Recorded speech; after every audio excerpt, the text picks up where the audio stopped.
Hello, and welcome to the Aligned Birth Podcast.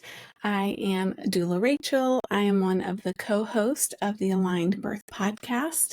I am flying solo today, and I am talking about effective communication with your birth team and managing expectations.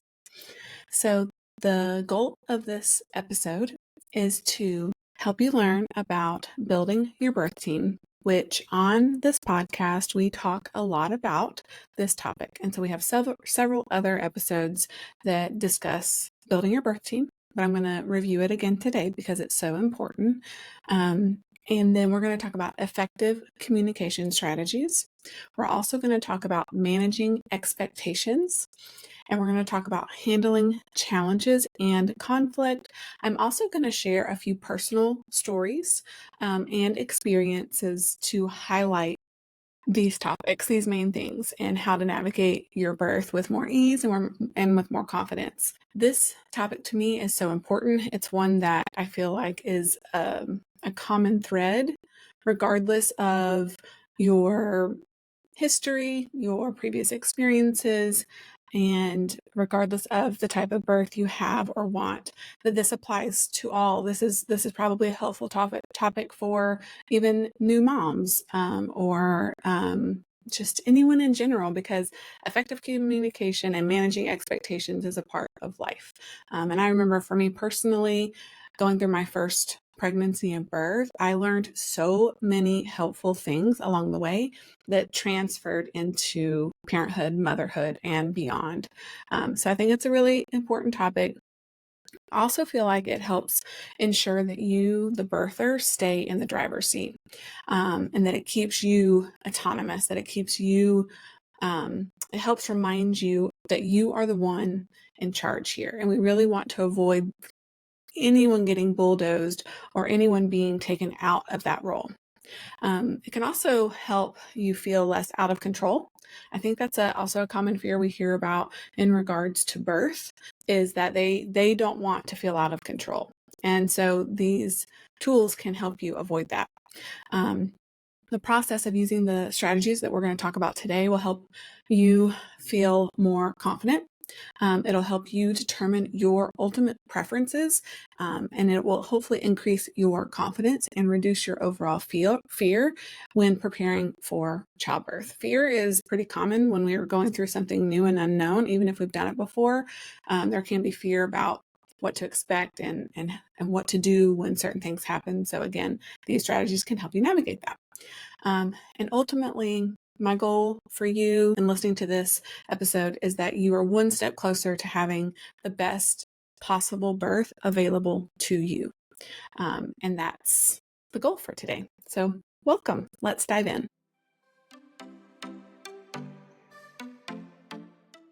Welcome to the Aligned Birth Podcast. I'm Dr. Shannon, a prenatal chiropractor.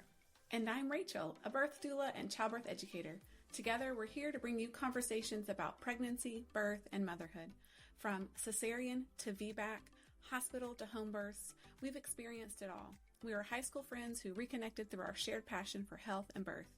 As moms to two young boys, we've both changed careers after our own transformative childbirth experiences. Join us as we discuss the importance of a healthy body and mind throughout pregnancy, birth, and into motherhood. Our goal is to provide fun, interesting, and helpful conversations and interviews that inspire learning. When your body, mind, and intuition are aligned, you can conquer anything. Sit back and relax, or grab a notebook and take some notes, or maybe listen as you enjoy a walk. However you choose to listen, we hope you enjoy this episode of the Aligned Birth Podcast.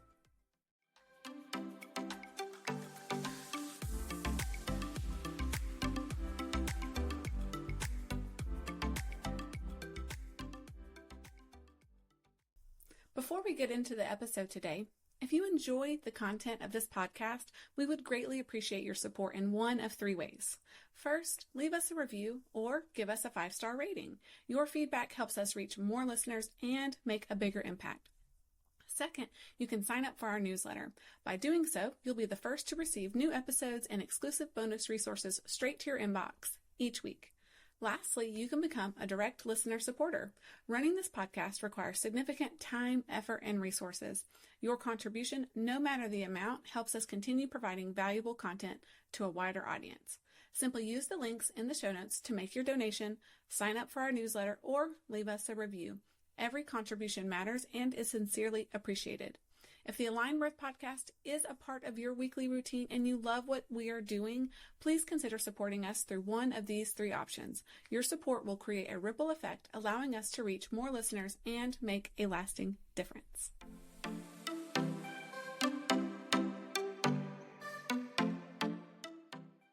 Okay, so the first thing we're going to talk about today is building your birth team. So, who is your birth team? Let's say the very first part of your birth team is your partner, your chosen loved one, be it your husband or your wife or your partner, your boyfriend, your girlfriend, your aunt, your mom, your sister, like that chosen person who's willing and ready to walk alongside you through this journey. That's your partner. They know you intimately and they love you deeply. The next person who can be considered as part of your birth support team is your birth doula. I am a birth doula. I'm also a childbirth educator, and I feel very passionately about this work, or I wouldn't do it. And so having a birth doula as part of your birth team can help you navigate your unique path to giving birth with more ease and with more confidence. Also on your birth team could be your midwife and or an obstetrician. As well as the nurses who, if you're giving birth in a hospital setting, there's always a nurse or several who assist you at the hospital. So that's your immediate birth team. There are other people to consider for your birth team too. And we have episode 135 that goes in depth into all of these people. They're, adjacent birth professionals who can help you based on your unique needs and preferences. So this could be, like I mentioned, childbirth education. Fully believe that taking an out-of-hospital childbirth education class can help increase your confidence by increase your knowledge and therefore increase your confidence. Some others to consider would be lactation support. I think it's great to find who you want to be as your lactation support during pregnancy. Do that research now, figure out who takes your insurance or where they're located so that you can have access to them when you're in the thick of it in that new postpartum period. And a lot of them will offer like a pre-birth consult, and a lot of insurances will cover lactation as well. And then there's similarly structured and recommendations around pelvic floor therapy, mental health counseling, chiropractic care. Dr. Shannon, the other co-host, she's a chiropractor, prenatal and family chiropractor. So chiropractic care has many benefits during pregnancy and after giving birth too. And then massage therapy, kind of adjacent to chiropractic care, those together can really help decrease discomfort and help you have a smoother, safer birth. And again, episode 5 is all about building your birth support team and goes further in depth in kind of all of those areas. So how to choose the right members for you.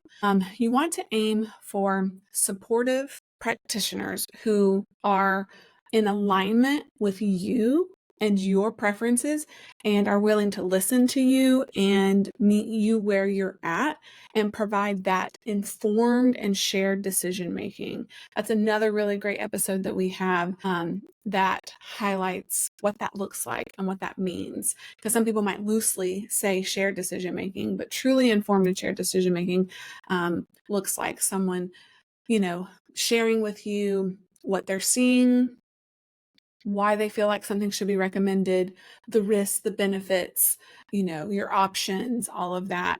And then putting it in your court and saying, well, how does that make you feel? What would you like to do? Do you have questions? And then kind of going from there. Kind of giving you all the information and having a conversation along with it so that you feel good about the decision. So really looking for a provider who's going to offer that at every step of the way. And just so you know, in your prenatal appointments when you're pregnant and you're going to see your midwife or your OB, those are your opportunities to determine if your provider is like giving you true, informed, and shared decision making, and is aligned with what you want for your birth, and that they're not dismissive, and that they're not rushing you, and that they are giving you the space to kind of ask your questions and listen to you and remember things about you. So really, for when you're trying to choose these team members for you, and it looks different for everyone. Well, like you might have a best friend who loved this one particular provider or midwife, or whoever they're talking about, they loved them, but you go and see them and you're not jiving with them. Like, it's okay. It's all about you and how you feel in their presence and how you feel under their care. So you want to be able to ask questions, interview different providers. So, and like different, research a couple different within all of these categories, like kind of knowing what your options are in your area for each member of your birth team. So let's say it's a doula.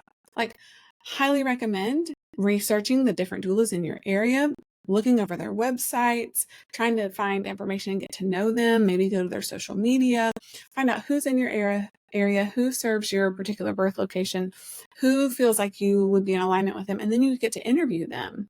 So same thing with your midwife. It's okay. Like, you can meet with multiple midwives or OB practices if you're giving birth in a hospital, even midwives giving birth in a hospital, or home birth midwives, knowing your options and exploring them and having those conversations. While it does take a lot of work and it might feel stressful, each time you have that conversation, you are learning more about yourself. You're learning more about what the birth environment is in your area. You are getting to kind of explore your options, and just like you're exercising that muscle of exploration and advocacy and ownership in your birth. And so I love the idea of, even if you are planning a hospital birth, meeting with a home birth midwife in your area, just having that conversation with them, and vice versa, knowing if you're having a home birth and you've interviewed a couple or a few midwives and you've chosen a home birth, still knowing the area hospitals and practices, so that you're at least a little bit in the know in case you need to transfer. It feels less scary when you know what's going on. Pretty regularly we have lots of consultations with, people planning for their birth, and they've chosen a birth location, and in our conversation, they're expressing their preferences, and we, ask them if they've considered some of the other area hospitals, and sometimes they don't even know that they exist. And so, even that little bit of information boosts their confidence of wow, I can explore these other options. And at first it might feel stressful and daunting and oh gosh, that's a lot of work. But once you go through the motions and you start exploring your options, you all of a sudden you're peeling back these layers and peeling back the veil of fear surrounding birth of okay, I can be involved in this and I have a say in how this goes. And so really knowing your options and exploring them is huge. So even if you are planning a hospital birth, meeting with different practices or midwives or whatever, even if you continue to stay on that course and stay at that birth location, as you started with, just going through those options helps confirm that you're in the right place, versus just being I guess this is where I'm supposed to get birth. This is, this is where my OB delivers, who I've seen since I was 16. So that's where I'm going to go. It's okay, maybe that is the best place for you. But did you know there are these other practices who are in better alignment with what you're wanting for your birth? And that doesn't mean you can't go back to your OB because, or your GYN, your gynecologist. You can still go to them for your well women care and then choose someone else for your birth, if there's another place or practice that aligns better with your needs. So for each area of your team members, you want to know who is in your area, who is providing support at your desired birth location, what options do you have for various birth locations. So in our area, there's hospitals, there's home, and there's birth center.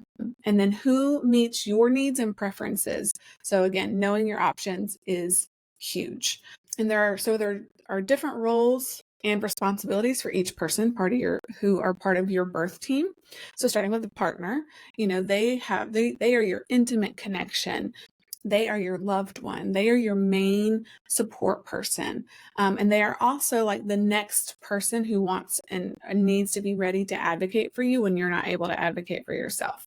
So bringing them along this journey with you will be very important. So doing childbirth education with them, having the meetings with the doulas together with your partner, like having them be as involved as possible. So while as the birther, you are the one growing the baby, you're the one giving birth.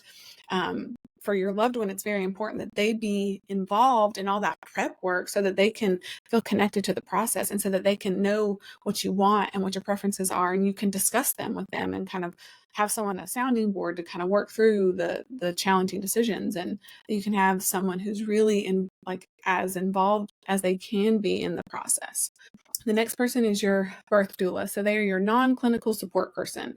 They are hired during pregnancy, typically between like 3 and 7 months of pregnancy. They provide that informational, emotional, and physical support during pregnancy, labor, birth, and the early postpartum. They are essentially your birth coach.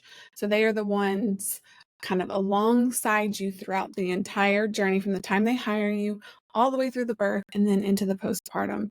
I'm a birth doula as part of a partnership. So I have Hannah, who is my co-doula partner, and we are the owners of North Atlanta Birth Services, and there's a bunch of doulas on our team. But our model is that you get 2 doulas, and we share those responsibilities together. And so you have someone walking alongside you, 2 of us, at all the meetings, lots of in-between support, answering your questions that you have after you've maybe had an appointment with your provider, discussing fears, concerns. We do prenatal meetings, and then we join you for the birth, and we're there like in the hospital setting. The midwife and the OB come and go. The nurse comes and goes, even though they're there more frequently than the OB or the midwife.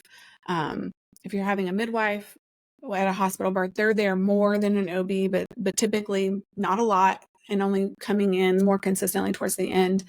And then you have your partner, and it's a lot to put on them to be like that only support person. So having a doula in the space, we're there for that continuous support. And that's really where the benefit of the birth doula comes from, is that continuous support. Like, we're not really leaving.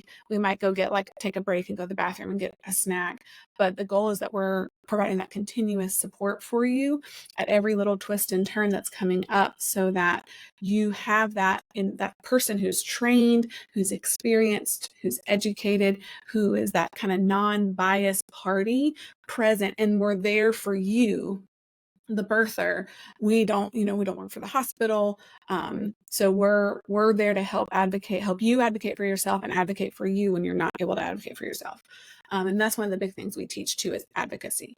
And obviously I talk more on this particular topic because I am a birth doula, and I've been doing this for a long time, and I care about it a lot.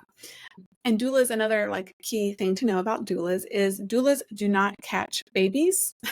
Some people confuse midwives and doulas, and midwives have a whole different skill set and focus point and education and training and all of that. And I get into midwives next, but they're the ones that catch the baby or the OB. So doulas don't catch babies, but we coach you through the whole process. And we also don't prescribe medication. That's another thing we don't do. So moving into the midwife, they are a clinical provider, and there are a whole bunch of different categories of midwives. There's hospital-based midwives, and then there are home birth midwives. And sometimes if they have certain credentialing, I think it's typically a certified nurse midwife. Those credentials, you can be in a hospital or home. And they are looking at the whole person and ensuring health and safety for both mom and baby throughout pregnancy, labor, birth, and postpartum. They tend to support lower intervention. I see a lot of that judiciously watching, waiting, and acting when needed, and not unnecessarily. More of a hands-off approach than a hands-on approach. They can support high-risk pregnancies, but tend to focus on healthy, low-risk pregnancy and birth. Midwives, like I said before, they're the ones that catch the babies. So trying to delineate between how the doula supports and the midwife supports. And a lot of times they are supporting you together. And that's that holistic approach of support. Midwives in the hospital setting typically work in conjunction or part of an OB obstetrician's office. They're usually working together. And then if on your journey, you kind of what they would say risk out of midwife care, even during pregnancy or birth, then the OB takes over. But most of the situations I've seen that they continue to work collaboratively together. But when things arise that are more in the OB's scope, then they bring them in. So it's in my experience, I see a lot of good collaborative care. Not always, but for the most part. And then you have your OB, your obstetrician. They are also a clinical provider. They are ensuring the health and safety of mom and baby. They are trained in high risk for pregnancy and birth. They are also trained surgeons. So that's one of the big delineating factors for OBs. They tend to view through the lens of pathology, so they're looking for and fixing problems. They tend to be more hands-on than midwives, but I've seen hands-off OBs and I've seen more hands-on midwives, so it can go all directions, but this is just generally speaking. And when providers are kind of staying in their lane and doing what they're supposed to do, that's what you would see. And again, OBs catch the baby. But if a midwife is in charge of the birth and the OB is not needed, the OB doesn't show up.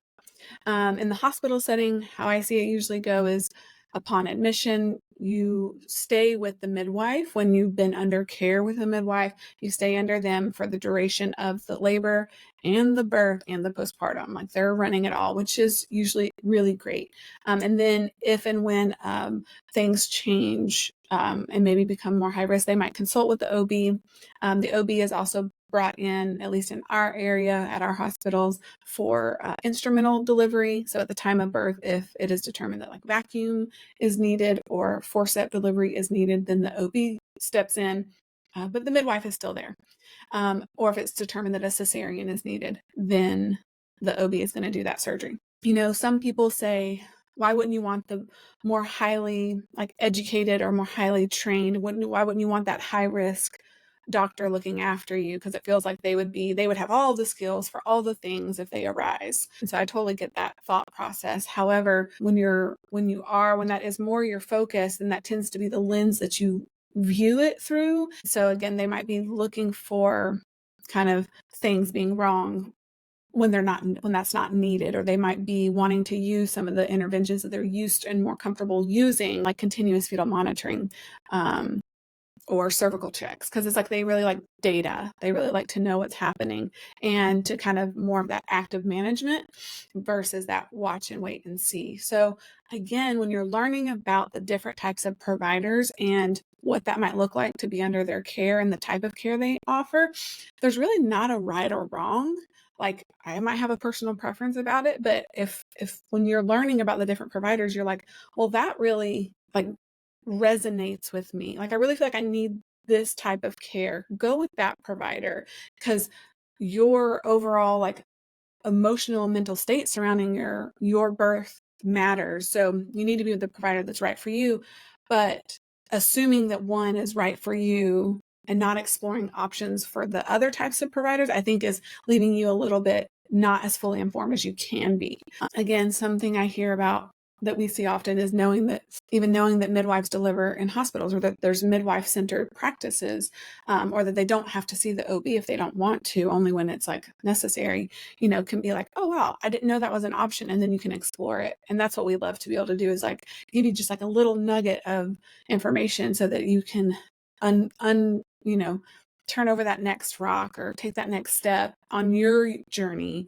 And because if it's not your journey, if you're not the one doing that work and that exploration, like if it's being forced on you or you're being told you have to do it a certain way, it doesn't work. It has to be your journey.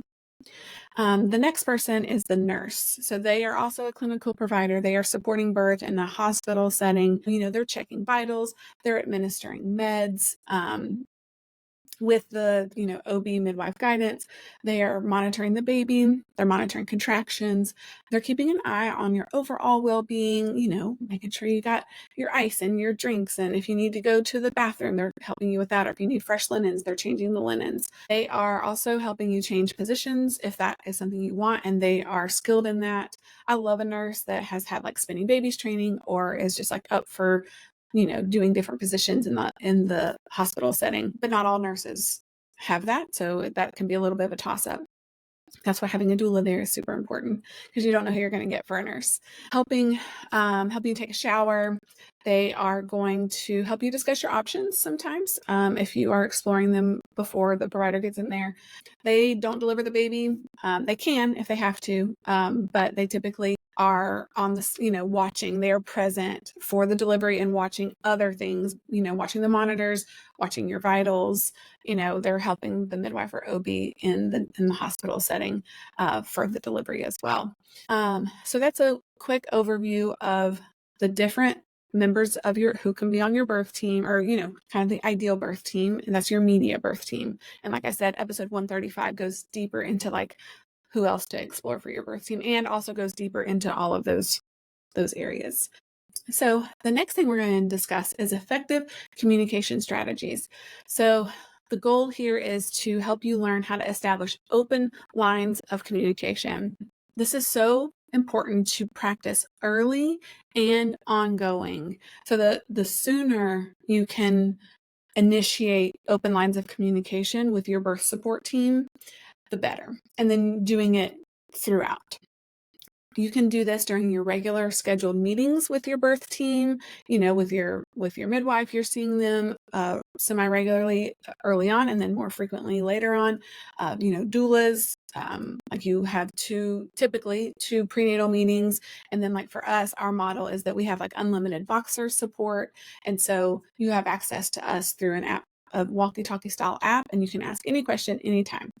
So using all those meetings to establish open lines of communication, because that's going to help your birth team be able to support you better. You really want to be able to ask them questions and share your personal preferences, desires, fears, concerns. You want to really communicate with them so that they can help you the best that they can, or offer referrals, or offer, recommendations. Another great way for communication is using your birth plan as a communication tool.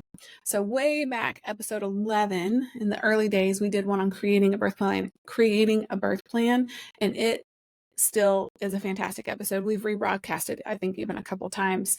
And so be sure to listen to that, because it kind of walks you through the how and the why and, all of that. But you use the birth plan as a communication tool to learn how to create an effective and individualized birth plan. So you use those tools to do that. The birth plan is an educational journey that helps you learn more about your options and your individual needs and your preferences. You then take your birth plan to your midwife, your OB, your doula, and you share it with them. This helps open up those lines of communication and gives you a guide for your conversations and meetings. It can even be like, here's my birth plan. Here's what I know I want. Here are things I still have questions on. And that can, again, help you have those conversations with your provider and your doula and whomever else you want to share it with, and your partner. Like, it's a great tool to use with your partner too, because sometimes the partner doesn't know about all the things, that all the potential interventions, all the areas where you have like a say and preferences and everything. And creating the birth plan, or we like to call it the birth preferences sheet, it gives you that opportunity to kind of work through, like, for example, fetal monitoring. Okay, if you don't know what fetal monitoring is, like in that moment, as you're working through your birth plan, that's one of the things on there. You go do your research. Like, what is fetal monitoring? What is the evidence on fetal monitoring? What different types of fetal monitoring exist? Why do we do it?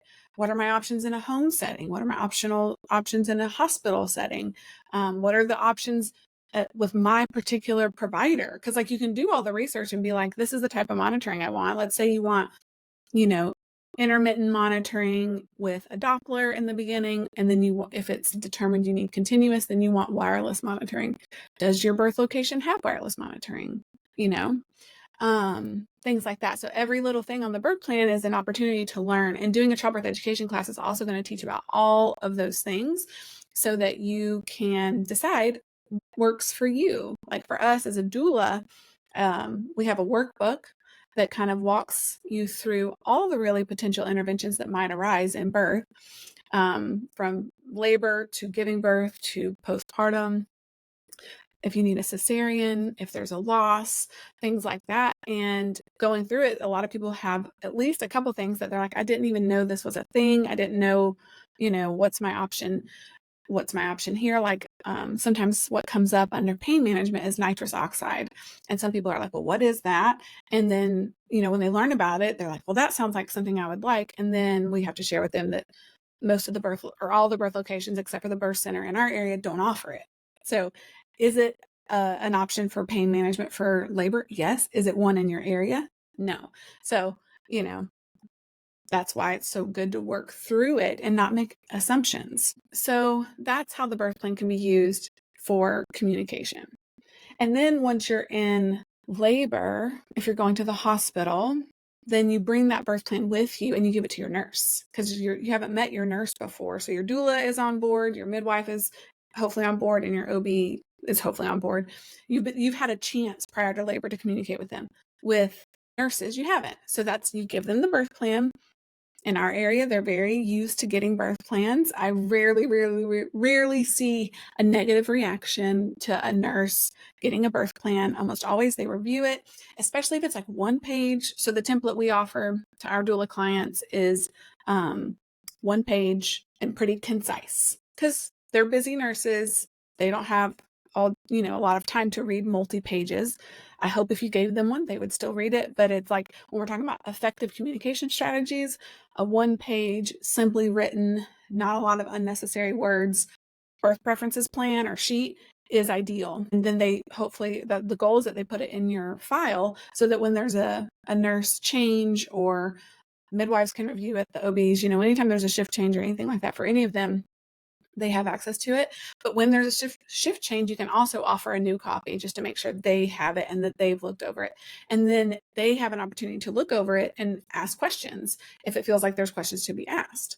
And so again, that's how we're having communication, using the birth tool using the birth plan as a communication tool. Lastly, for effective communication strategies is asking questions.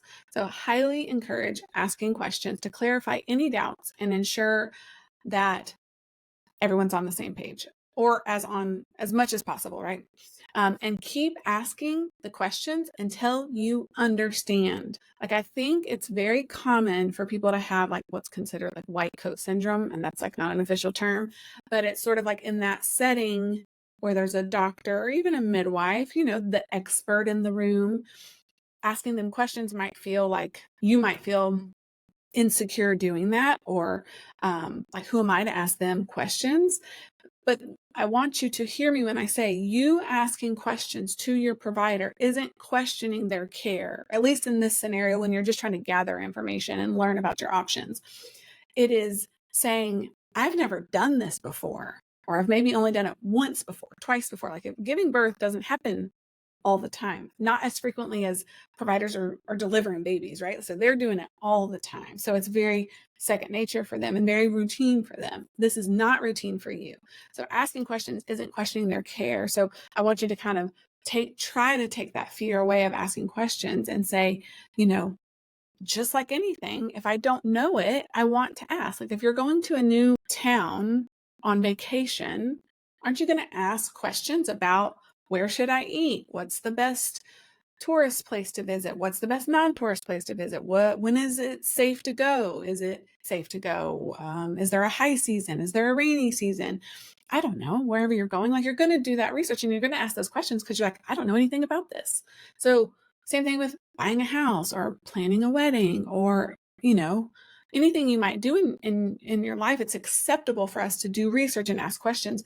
I want you to see giving birth as the same, and know that having a provider who sees that as an important thing for you to do is really important. Someone who isn't going to be offended if you ask questions, and who is going to give you good answers, good, balanced, evidence-based answers, or give you resources to go learn more about it. We do that a lot because we get a lot of the same like type of questions. And so we've either created blog posts with all the information, or we point them to trusted articles on the internet and say, here, read all of this because there's a lot of information on this particular topic. And then let us know what your questions are and how you think this might impact you. So that's okay too, right? So knowing that asking questions until you fully understand it is perfectly within your right. And in the labor setting, if something is coming up and that you haven't prepared for or aren't as informed on, like it's really important that you feel good about that decision, because it's your decision that you live with forever. The provider, the OB, the midwife, the nurse, this is their job. And I think for the most part, they all care deeply about what they're doing, but they aren't going to, again, for the most part, remember that decision. It's not going to stick with them. It will stick with you. So making a decision because you think that's what they think you should do might have a lingering impact on you. It won't on them. So that's why asking questions until you fully understand or your partner understands before making a decision is really important, so that you don't have those lingering doubts. Now, you still might have lingering doubts no matter what you do because things went sideways, and that happens too. So these are just to hopefully increase effective communication and decrease, trauma and bad experiences. I think it's important that this is your birth and you are the consumer, for lack of a better word. You are the one who has the right to kind of ask these questions and say what you want and don't want. And, I think most people don't regret asking questions, but they do regret not asking questions, like after the fact, I think I see that more.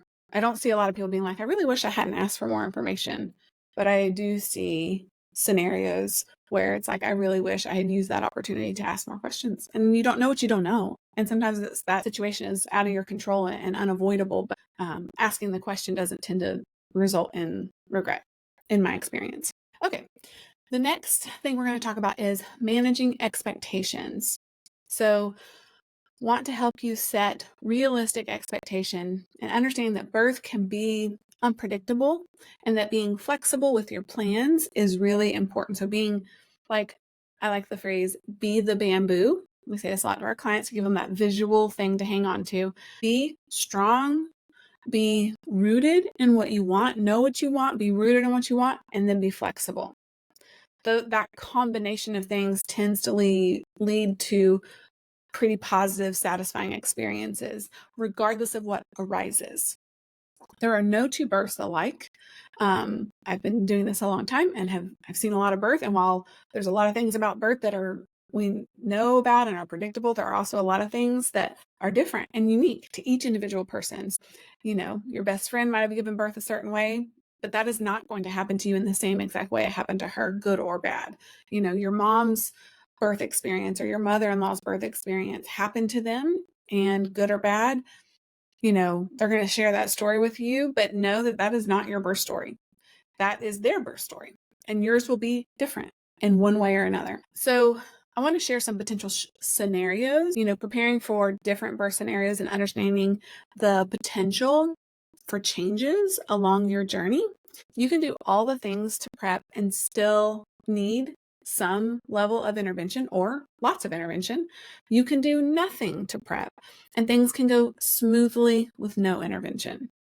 What we know is that preparing in a meaningful and intentional way significantly reduces fear and increases your confidence, and that how you navigate your journey, it's not the birth going a specific way, but how you navigate it and how you feel navigating it, whatever comes your way, is what lasts a lifetime. So being prepared by gaining education, building your birth support team, advocating for individualized, evidence-based care, advocating for informed and shared decision-making, and then being flexible along the way can really help you have a more positive birth experience and more satisfying. And so like some other scenarios, like you can plan for unmedicated and end up with a longer than anticipated birth. And then an epidural becomes the necessary tool for you to get rest and have the energy to push your baby out. Or you can be patient and wait for labor to begin on its own and still need to be induced if it is determined it is safer to get labor going medically than it is for you to stay pregnant. You can end up needing a cesarean even if you followed all the steps to avoiding a cesarean. We can't predict exactly how your birth will go. Understanding birth is a mix of science and mystery, and holding both loosely can help you navigate your experience with more ease and confidence. And we like the phrase, two things can be true at one time. Say that a lot with pregnancy and birth. There's so much duality that comes up during this time, and then that duality persists into parenthood. So many parallels can be drawn between pregnancy and early motherhood. Ultimately, it's a balance of meaningful preparation and uncertainty.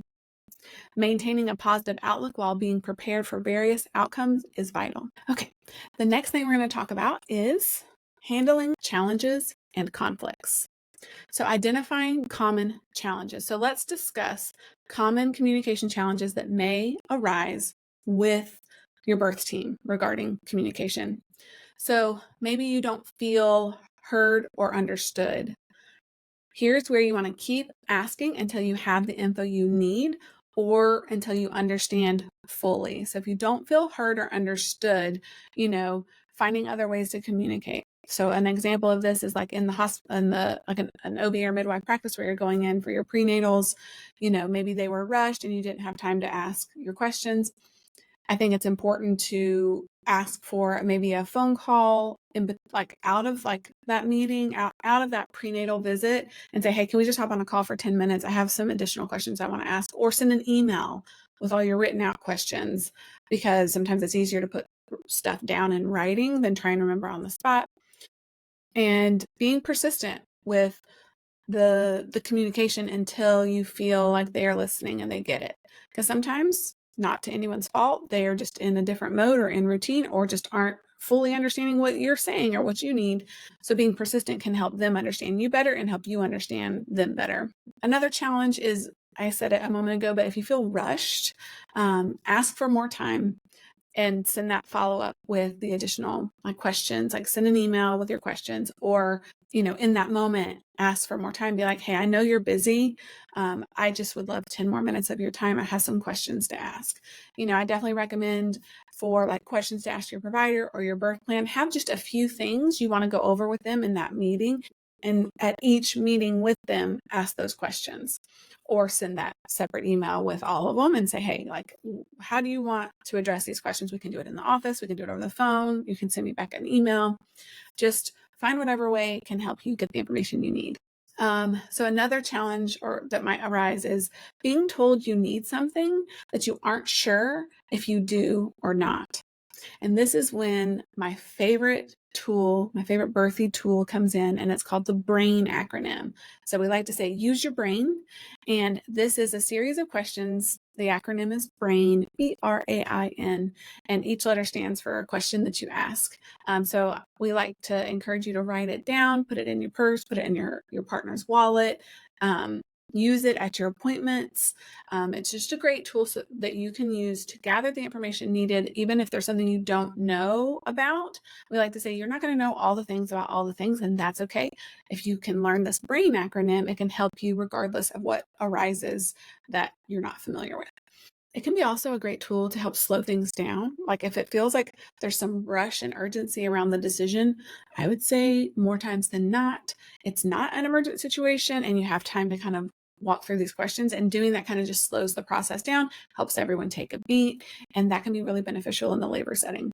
So the B is benefits. What are the benefits to whatever is being recommended or suggested, whether it be, a membrane sweep during pregnancy, an induction, artificially breaking your water, a cervical check, whatever it is, what are the benefits to this, to doing it, and what are the benefits to not doing it?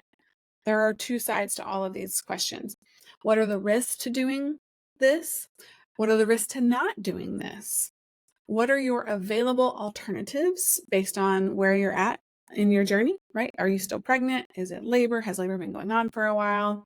Based on your hospital or birth location or home setting, what are your available alternatives? And then What's your intuition telling you? That's the I. So listening to your gut, trusting your gut, doing that early and often will help you so much in your mothering journey or your parenthood journey. Listening to your gut is so important. So just asking, taking a beat and saying, what's my gut telling me here? What's my intuition say?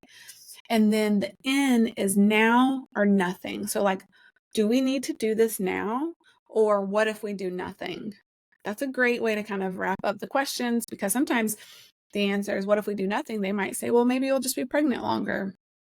Okay, maybe you're okay with that. Like, and there's no big risk or anything like that. Maybe we'll just give it more time. And then after you gather this information, I think it's helpful to ask for the providers like midwife, OB, even your doula if you want, whoever, to kind of leave, or you can have your doula stay and they can kind of help you work through that conversation, called a little powwow, and debrief. Be like, you can think about, you've gathered all that information and now you can think about how that makes you feel, what you want to do, and kind of talk it out without having a provider standing over you or pressuring you. So you ask everyone to leave, you do the powwow, and then when you're ready, you can invite them back in and say, okay, I'm either ready to do this or I'm not ready to do this. I would like to wait an hour or a day or whatever it is based on the thing being offered. And so the brain tool is really helpful in really getting informed and shared decision making and keeping you in the driver's seat. So, another thing with handling challenging situations and conflicts is knowing when to advocate for yourself. So anytime your needs and preferences are not being met or heard, anytime you don't feel fully understood, or anytime you don't fully understand what's happening, or what is being presented to you, anytime you need to remind your care team you are the one in charge and that the goal is to work collaboratively as a team, that's when you want to get your advocating hat on. And maybe it's the whole time you're in labor, and maybe it's moments of labor. And it happens in pregnancy too. It happens in that immediate postpartum. It can happen in the first few days postpartum, and then the first 12 weeks postpartum. Like, advocating for yourself and being prepared to do that can come up at any time. It doesn't end at the birth, and it doesn't begin with labor. It really any time in life that this is happening to you, that's the time for you to be like, this is my life, this is my experience, this is my body, my baby. Like, I'm in charge of myself, and that active participation, maximum self-determination. Like, you will be the one living with this. And so going into this with that in mind, I think can help most people avoid unnecessary trauma and that bulldoze feeling. And this isn't like you have to go into every birth like prepared to fight.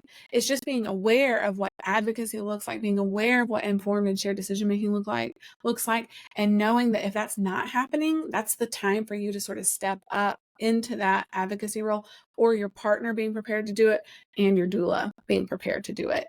As a doula, we tell our clients, we don't speak on your behalf. And we don't say you do or don't want something to the medical provider. Your partner can, you can, but we can't, because you might have told us in labor or in pregnancy that you didn't want an epidural, or you didn't want your water broken. And then, you've been in labor a long time. It's been recommended to you. You've exercised the BRAIN acronym, and now you've decided to break that you do want it. Like, if we, step up and say, well, no, she doesn't want that, that's speaking for you. And maybe your mind has changed, and you have every right and all the space for your mind to change in that journey. So we don't speak up for you in that way, but we do advocate for you. So if it feels like they're not listening, if it feels like something's being done or started without informed and shared decision making, that is when we might pipe up and be like, hey, do you want to use that BRAIN acronym right now? Or sometimes I play dumb and act like, hey, if you said I'm going to break your water, what does that mean? Or, so that it kind of takes them out of their routine and helps them remember that they need to offer more information or ask permission. And so the doula helps, especially if you as the birther, you're kind of in labor land, and hopefully a lot in labor land, meaning your thinking brain is dimmed and your primal brain is active.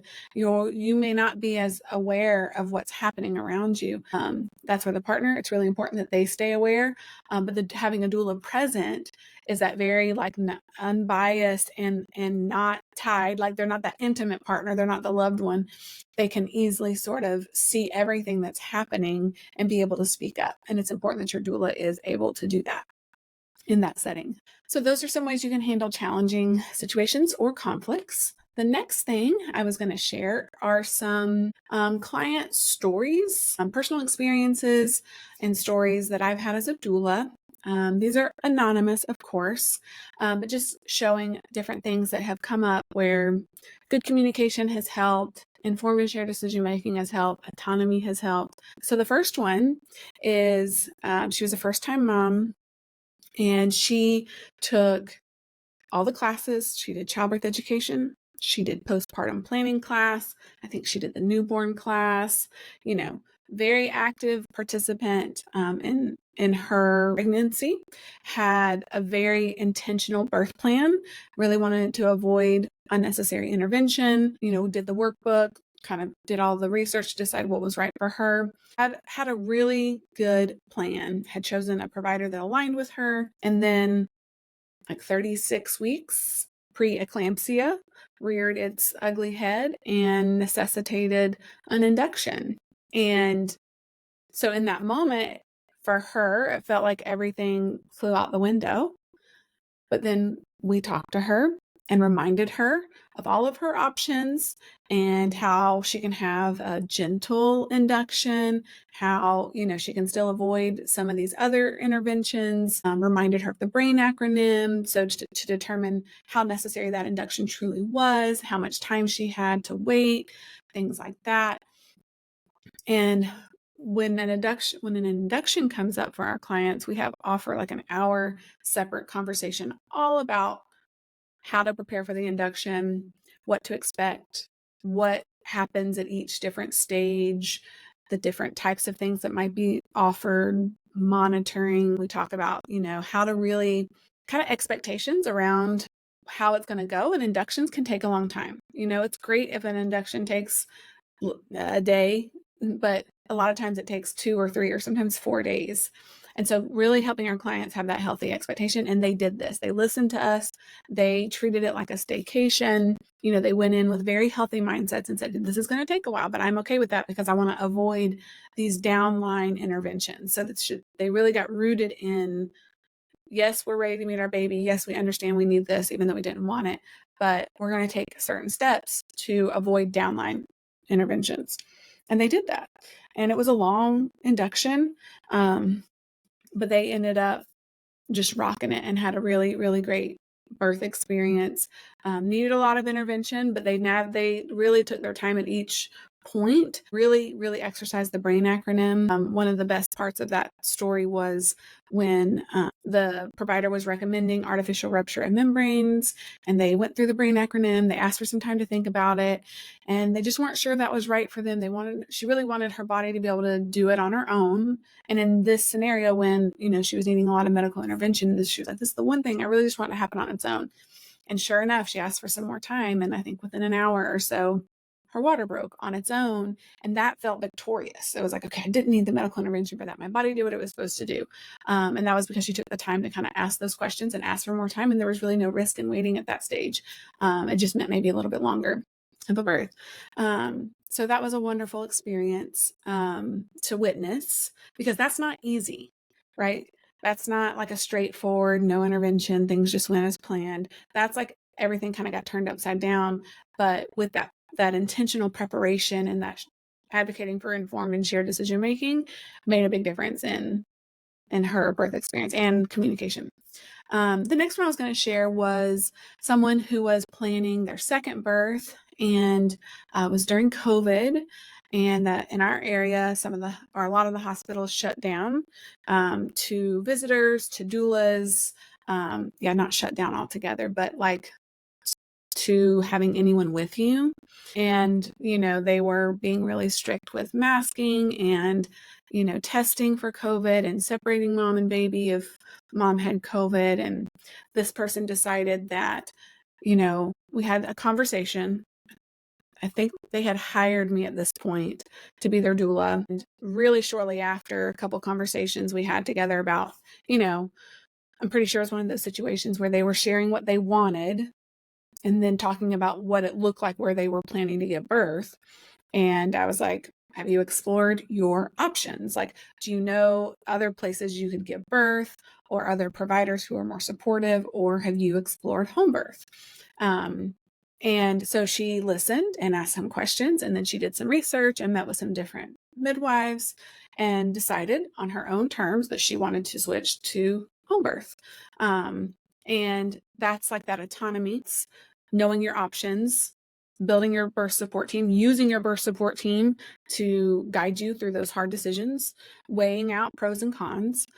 And I love seeing that when that happens. Not just choosing home birth, because I mean, I love home birth, but like the exploring of the options, the advocating for your care that you feel like is best suited for you, the individual, and just seeing that unfold just makes me very proud as a doula. And another story I was going to share is a second time mom who had a vaginal birth with the first, but had a pretty negative experience with the epidural and just how the whole birth unfolded, albeit there was a vaginal birth at the end. The laboring process was not a positive or satisfying experience. So this person decided to, really advocate for a different birth and advocate for a strong birth team provider who aligned with her, did all the things during pregnancy to prepare for the birth that she wanted, knew her options, really good at asking questions, did all the things, right? And in her labor, things got, she had a bumpy road, to say the least, difficult epidural. When she decided to get the epidural, she knew she wanted an epidural, but once she got it, that epidural was not as effective as it should have been. So that created a lot of discomfort and a lot of stress and anxiety. And then things weren't progressing in an efficient manner. And so with a good supportive care and good active participation and using that, shared decision-making, this birther decided on their own terms before it was necessarily told to them that they wanted to have a cesarean. And I think that's like the epitome of empowerment and autonomy, and that provider supporting that and listening and being supportive all along the way was pretty beautiful to witness. And it's not common. You don't see that happen a lot. But through her educational process and with a good provider and good support team and her own intuition, she was able to make this decision confidently and feel good about it and knew that that was right for her. And that's a hard decision to make when you're in labor. So, very different stories, very different motivations, very different personal histories and individuality, but using some of those like communication tools and advocacy tools to achieve a positive and satisfying experience is really, really beautiful. That's what I love as a doula. I love the births that go smoothly and no hiccups. Believe me, those are amazing. But I feel like where as a doula and a childbirth educator, like it hits home is when people have an opportunity to feel that empowerment and feel that advocacy and use the tools that they work so hard for, because it's kind of proof that they can do hard things. And I think when we live through hard things and challenging things, that really kind of increases our confidence as a new mom. Okay, so that's our show, y'all. I just wanted to review the things we chatted about here. So we talked about who is included in your birth team and their roles and responsibilities. We talked about how to establish open lines of communication with your birth team. We talked about how to manage healthy expectations while protecting your personal preferences. We talked about how to navigate common challenges and conflicts with your birth team. And I want to share 3 actionable takeaways that you can do after listening to this. What to do next to implement in your own birth planning. So 1 is to explore your options for birth doulas, midwives, OBs, and birth locations in your area. Even like a little bit outside of your area. It's okay to drive for good care too. Next, I want you to create a birth plan or a birth preferences sheet. And don't just create the list for sake of list, because you can Google like birth plan online and get a pre-made one. And you might be like, cool, I got my birth plan done. you got to do the work too. You got to do the education that comes along with it. So maybe consider doing a childbirth education class and then creating that birth plan, because you're going to have more knowledge. And so having the knowledge surrounding the birth plan is way more beneficial and effective than just creating a list to create a list without knowing what the things on the list mean or apply to you. The third thing is write down and carry with you that BRAIN acronym. It can be on a little piece of paper or post-it note, and it can be in your wallet, your hubby's wallet. It's a really useful tool for your care, pregnant or not pregnant, for your kids' care after they're born into this world, your husband's care if he's going and needs a medical procedure or something like that. The BRAIN tool is highly beneficial. So write that down and carry it with you. And I'd love to hear your own experiences with these topics that we've discussed today. If you want to share your own experience, or if you have any questions on the topic, you can reach out via Instagram, aligned_birth, or you can email us at alignedbirthpodcast@gmail.com. Thank you for listening. And also wanted to share with you guys that for the month of July, so this will be our last new episode for the summer. In July, we will be highlighting some previous episodes and doing some rebroadcasting, and then you'll get brand new episodes from us beginning in August. We hope to hear from you soon and hope you'll tune in next week. Have a great day.